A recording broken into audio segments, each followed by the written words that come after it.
Hello all, and welcome to Running Numbers, the show where we overanalyze the details of our favorite stories to determine the plausibility of the worlds they inhabit.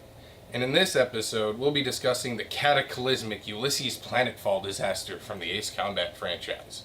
But more specifically, we'll be asking, what was Ulysses? What was its impact on the game's universe? How is it discovered? What did the people of Strangereal do to try to prevent it? Why did they fail, and how might we prevent a similar outcome from befalling us?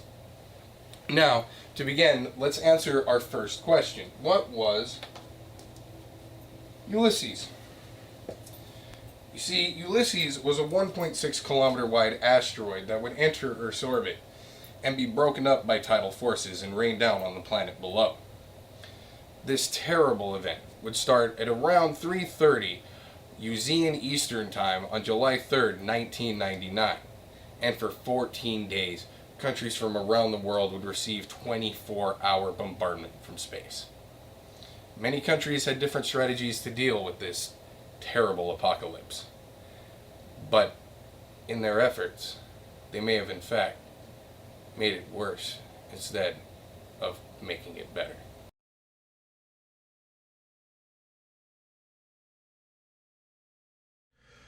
Resulting from the widespread destruction, several nations lost their infrastructure systems and their economies were devastated. These issues continued to snowball into a global refugee crisis, civil unrest, and inevitably, war.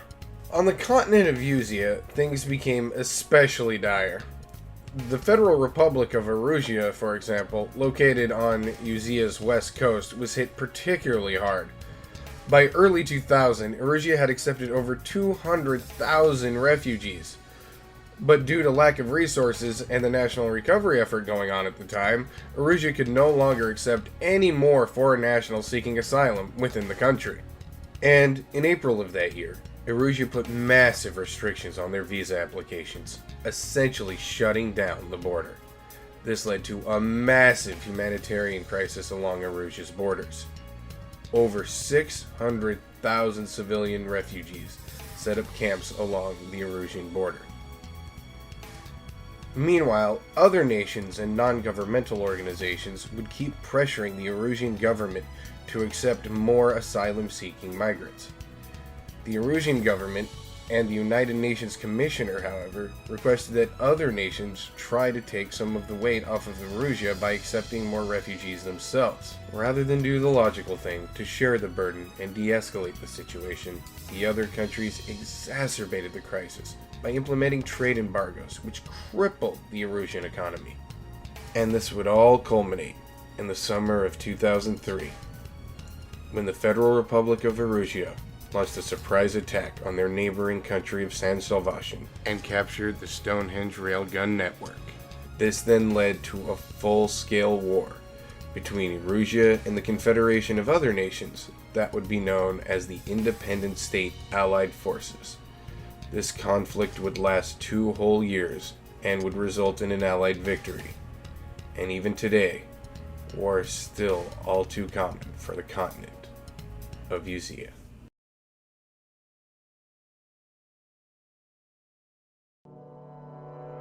Every now and then, I'd tell my daughter the story of the night some years ago. A night when the sky was radiant with shooting stars. That night, your father and I made countless wishes together. While the citizens of Ameria watched the shooting stars with romantic wonder, the people of their northeastern neighbor, Slovakia, would watch those same shooting stars in horror as their personal belongings, friends, and family were all lost to those very same meteors. Slovakia was brought to its knees and fell into a violent civil war that was only ended when a military dictatorship was established, forcing the fractured nation to unite. Eventually, this led to the American-Slovakian War, when on August 30th, 2015, the the Estovakian military would launch a surprise attack on the Amerian capital of Grace Maria, resulting in a full-scale war. In the end, Ameria would emerge victorious after suffering many defeats in the early stages of the war.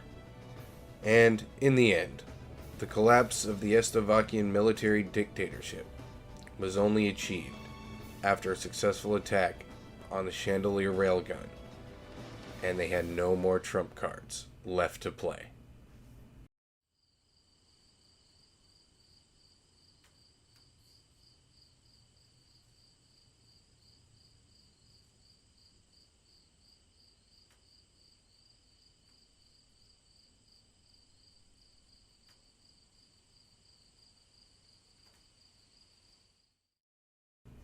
Now, right, stick with me here, because it's about to get kinda complicated.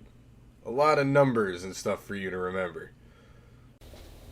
So how did the people of Strangereal try to stop or mitigate the asteroid impact? Well, to answer that question, we have to start from the beginning, which starts with the discovery. You see, the asteroid was discovered in October of 1994, with its orbital trajectory being calculated 2 months later in December of that year.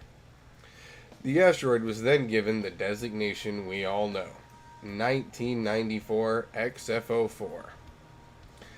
See, 1994 was to mark the year of its discovery, X indicating that it was discovered between December 1st and December 15th. But given the discovery in October, this must be when the orbit was calculated.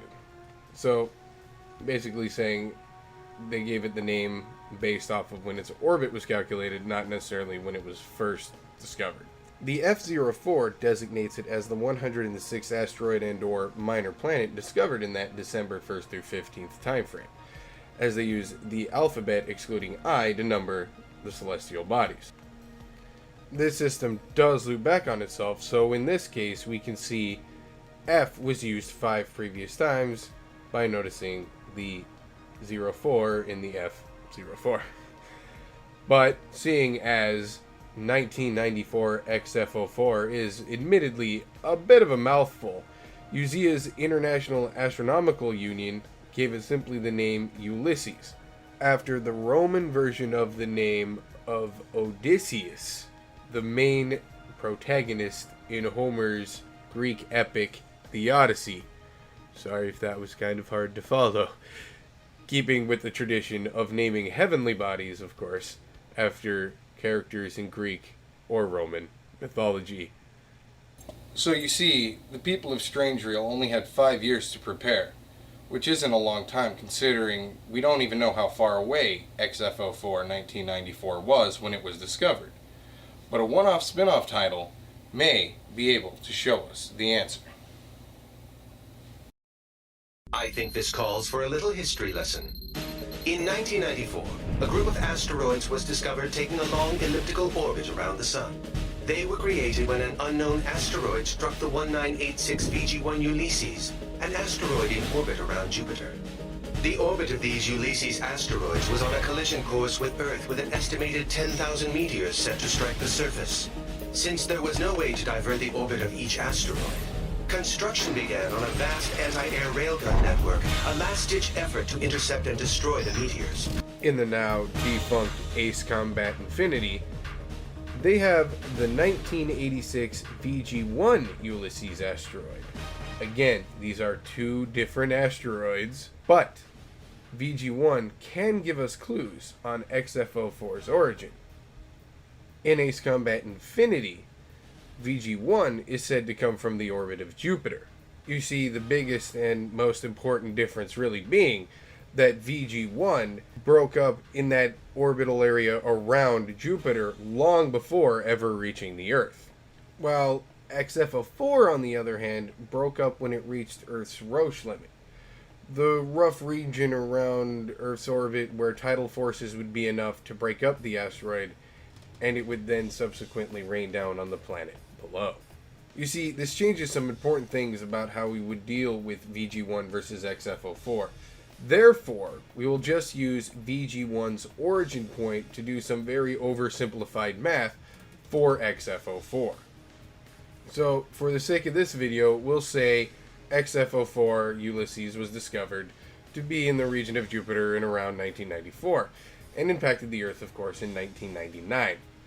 That would mean Ulysses would be moving towards the Earth as fast as Juno, the fastest space probe to ever reach Jupiter, would be traveling, of course, in the opposite direction. Both taking roughly about 5 years to travel between the two planets. Meaning, at best, you could hope to reach it in maybe 2.5 years before it impacted the Earth. And again, that's not much time at all. So the people of Strangereal would need something fast. And not just to build it quickly, but something that literally moved very quickly. And if that wasn't bad enough, Ulysses was then found to be hollow. This further complicated things, as it changed the predicted orbital trajectory and the options available to deal with the threat, as a hollow asteroid and a solid asteroid have very different properties.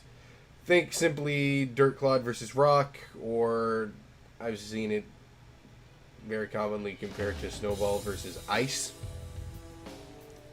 So, with not much time and not many options to choose from, the people of Usea hastily constructed a massive railgun complex to shoot down and break up the asteroid fragments as they entered the atmosphere, hopefully to make them into smaller meteors that would hopefully not become meteorites and would burn up in the atmosphere. So, remember when I said the asteroid being hollow would change its orbital trajectory? Well, when they found out it was hollow, they also found out it was destined to hit the continent of Ania up north. However, by this time, it was too late to change the plan. So, another railgun was to be hastily constructed by the Slovakian government in the Arctic, just north of Ania, kind of near the Razgri Straits. However, it was not completed in time. Meanwhile, Slovakia's western neighbor, Ameria, had a vastly different approach. Rather, they decided to build a vast network of tunnels and bomb shelters. Think the utilidors from like Disney World, Disneyland, or like the bomb shelters more as they're depicted in game from like World War II in London. This allowed them to function during the disaster and gave them a head start on recovery efforts. Because again, they had a more or less little underground city going on.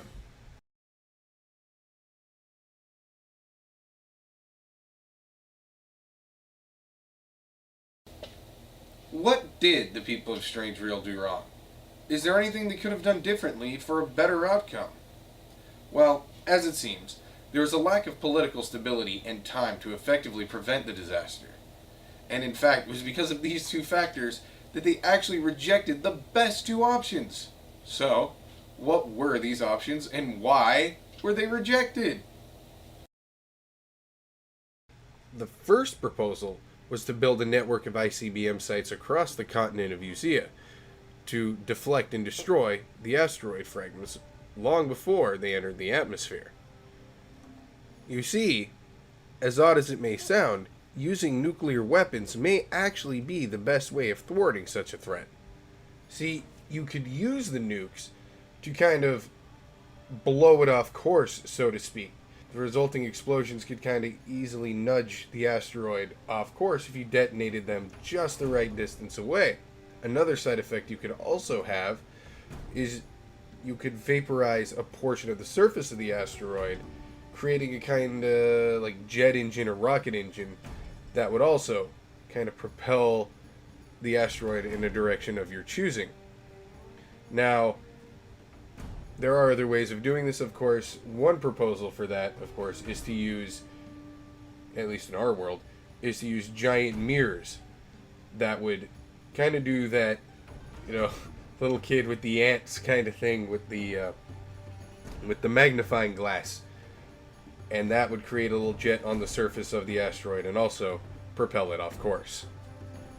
But as one can imagine, dealing with nukes is a very politically complicated issue, to put it lightly.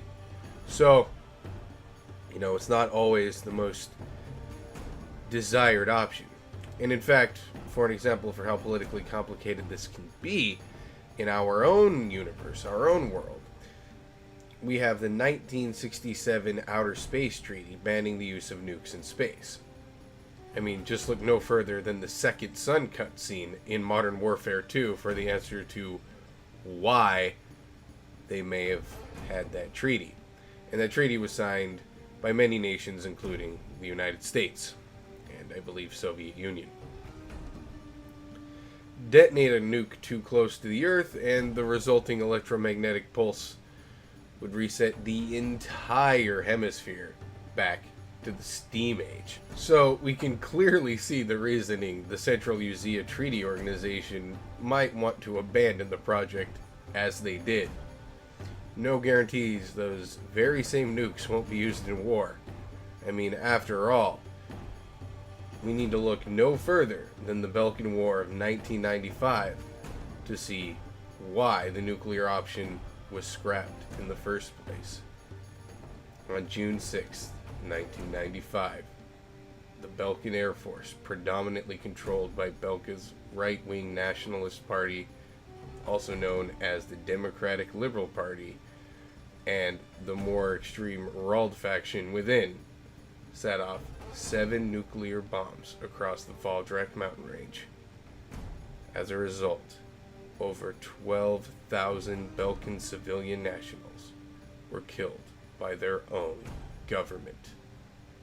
For more on that, one of my first lore videos is a small video on the BM-335 Lindworm and its role in that event. I have that linked below. So, what was the second option? Well, the second option was an anti-asteroid laser that would destroy the fragments as they entered orbit. So remember when I mentioned in the first option, you could use giant mirrors to redirect sunlight to create a little jet on the asteroid to redirect it and drive it off course. Kind of like I said, the magnifying glass thing. Well, that's actually very similar to the second option that was proposed. The idea was to construct a modified anti-satellite laser system to destroy and redirect the asteroid and meteor fragments as and before they entered the atmosphere. However, unfortunately, and to be honest, quite predictably, this new anti-asteroid laser system was in the final stages of completion when it was, of course, hijacked by terrorists and was forced to be destroyed by Allied air forces just prior to launch. Similar systems have been proposed in the real world, like I mentioned earlier, to not necessarily destroy the asteroid, but to redirect them by vaporizing a section of the surface in a, like I said, makeshift rocket engine and propel them off their orbital trajectory that would make them intersect the Earth.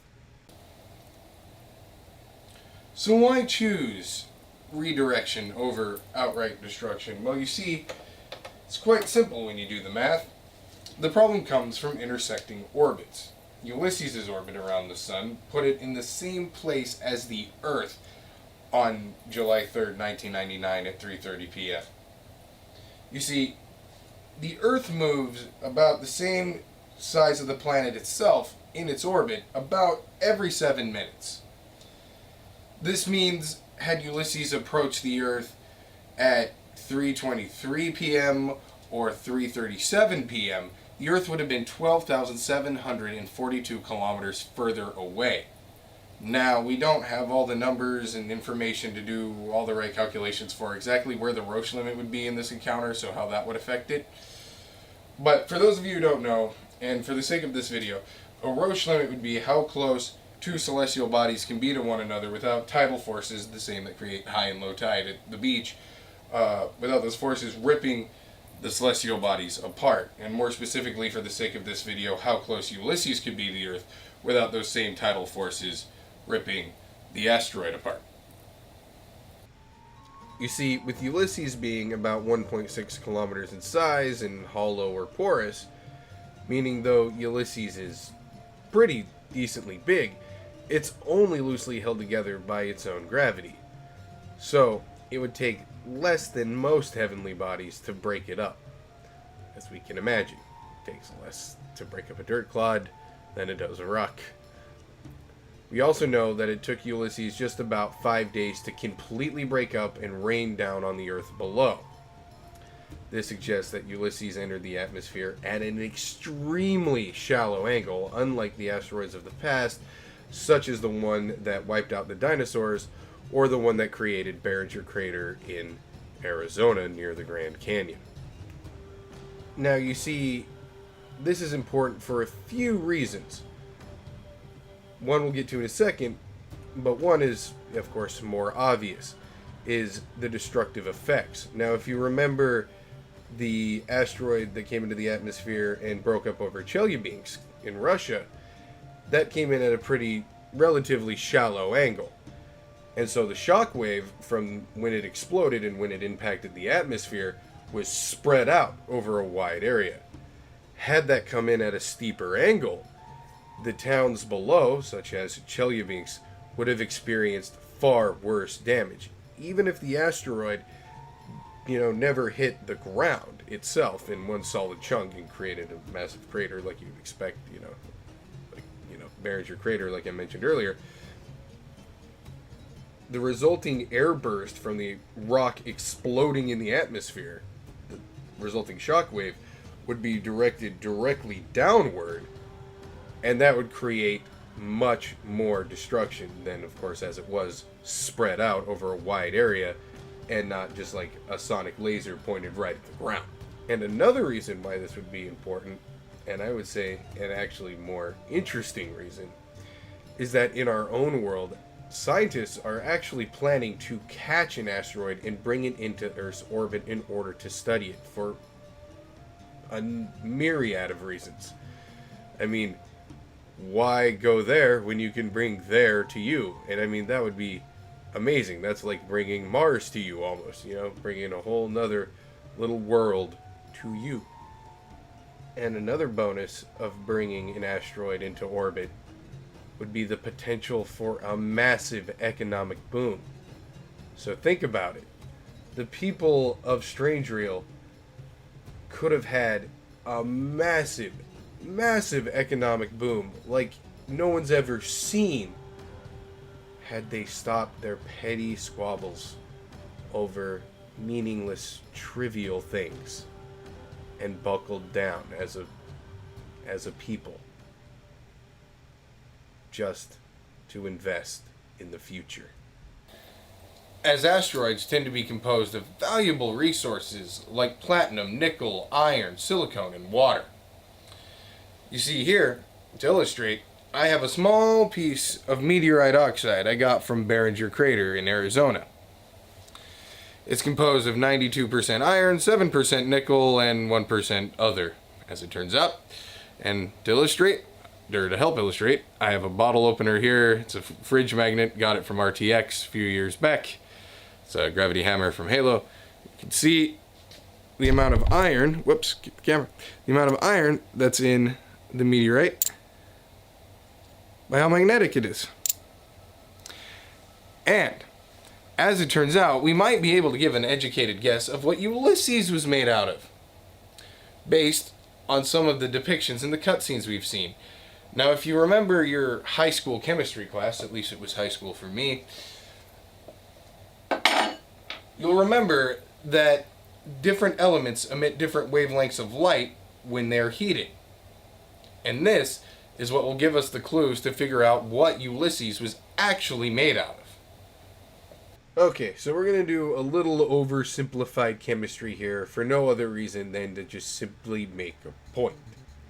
So, seeing these clips here, the asteroids entering the atmosphere, in the footage of the meteors, we can clearly see the meteors are burning white and yellow and bluish white. Yellow being consistent with iron-rich meteors, and blue tends to show a richer consistency of magnesium. Both iron and magnesium are key to the seemingly never-ending march of massive super weapons and over-engineered aircraft and airships that the franchise is known for.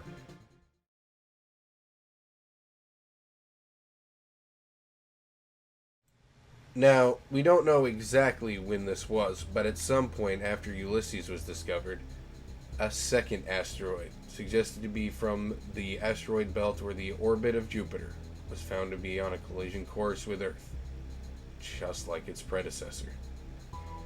So this time, however, rather than build massive anti-air guns all over the planet, the Ocean Federation launched the Pilgrim 1 mission to the asteroid belt in 2012. The Pilgrim 1 spacecraft was tasked with intercepting the asteroid and breaking it up within the asteroid belt. The mission was to be helmed by none other than Captain K. Nagase, retired Ocean Air Self-Defense Force fighter pilot and avid space enthusiast with plenty of experience destroying things from space. As she was of course assigned to the squadron that successfully brought down both the Arkbird and Solg orbital weapon platforms, respectively, after of course being hijacked by none other than Belkin-Rald faction remnants during the Belkin conflict in 2010. And on November 1st, 2019, Captain K. Nagase reported mission complete upon arrival and docking at the International Space Elevator located off the southwest coast of Usea.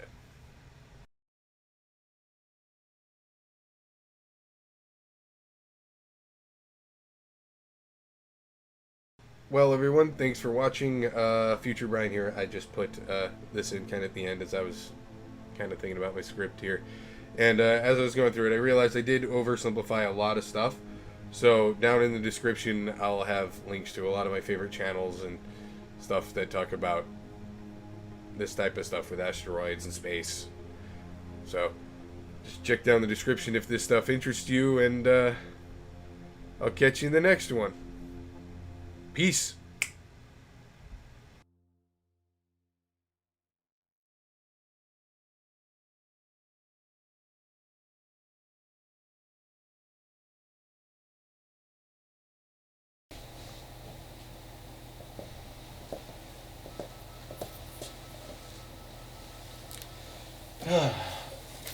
Man. Oh, that was a video and a half.